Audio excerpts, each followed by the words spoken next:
एक सर्वशक्तिमान योद्धा। लेकिन कैसे? ये कहानी है सुंदरनगर राज्य की, जिसे समझने के लिए हमें वक्त में थोड़ा पीछे जाना होगा। करीब 1200 साल पहले सप्त सिंधु के उत्तरी क्षेत्र पर सुंदरनगर का ही शासन था। सुख समृद्धि और ऐश्वर्य से भरपूर सुंदरनगर पर सबकी नजर थी। लेकिन वक्त बदलते देर नहीं लगती।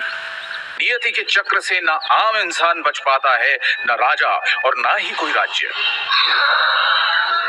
अचानक राक्षसों की एक बड़ी फौज ने सुंदरनगर पर हमला कर दिया। वो लड़ाई इतनी भयानक थी कि पूरी धरती लाशों से ढक गई। राक्षसों ने सभी ताकतवर योद्धाओं को बेरहमी से मार डाला। कई प्रतिभाशाली युवाओं को तो वो जिंदा ही निकल गए। वो दृश्य इतना भयानक था कि उसके बारे में सोचकर ही किसी की भी रूह कांप जाए। अपनी तबाही का मंजर देखते हुए सुंदरनगर की उम्मीद तब जगी जब न जाने कहां से एक दिव्यात्मा प्रकट हुए। वो थे ऋषि भृगु।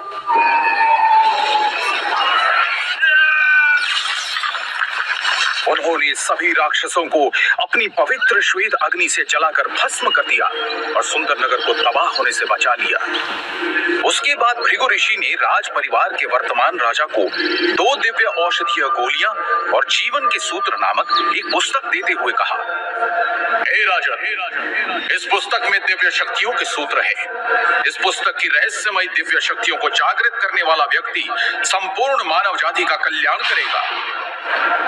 उनके द्वारा कहे गए ये शब्द बादलों में होती गर्जना की तरह पूरे क्षेत्र में गूंज उठे। तब से लेकर अब तक पीढ़ी दर पीढ़ी कई लोगों ने उस पुस्तक को पढ़ा, लेकिन कोई भी उसमें लिखे किसी भी तरह के दिव्य सूत्र को खोजने में सफल नहीं हुआ। वक्त बीतता गया। इंसान की लालसा, जलन और गद्दी की चाहत के चलते राज परिवार के बीच अनबन और राजनीति सुंदरनगर को पतन की ओर धकेलती चली गई। फिर कई सालों बाद वायुपुत्र परिवार के वंशज वीरेंद्र वायुपुत्र ने महाराज बनकर सुंदरनगर की बागडोर संभाली और अपनी निष्ठा और ईमानदारी के साथ उसे उत्थान की ओर ले चले। परंतु उनके धूर्त भाइयों को महाराज वीरेंद्र वायुपुत्र की तरक्की रास नहीं आ रही थी। महाराज वीरेंद्र के पराक्रम के सामने उनके सौतेले भाई यजुवेंद्र और नागेंद्र दोनों फीके पड़